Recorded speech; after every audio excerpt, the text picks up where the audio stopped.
Patuloy ang paghahatid ng tulong sa mga residente sa Marikina na nasalanta ng baha. Pero sa dami naman ng nangangailangan, bahagyang nagkagulong ilang residente sa pila para sa relief goods. May ulat on the spot si Maki Polido. Maki? Tiya, nagkagit-gitan at bahagyang nagkatulakan ng mga residente ng Barangay Tumana, Marikina City habang pumipila para sa relief goods.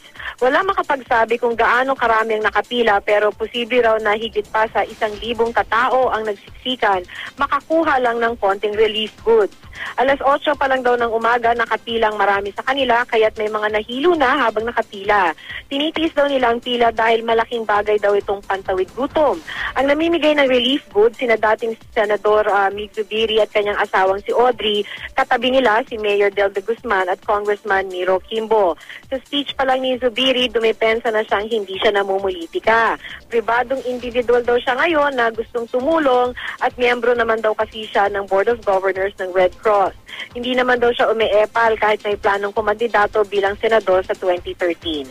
Samantala tiya, hindi magawa ni Mayor de Guzman sa ngayon ang demolisyong inuutos ni Pinoy sa mga nakatira sa gilid ng ilog. Sa ngayon naman daw ay 20 meters mula sa gilid ng ilog ang layo ng mga kabahayan. Pero kung ipagawa raw sa kanila ito, handa naman silang ipatupad. Yun nga lang, 4 na barangay ang apektado at ang ibig sabihin nito ay 10,000 pamilya ang mangangailangan ng relokasyon. Pia? Maraming salamat, Maki Polido.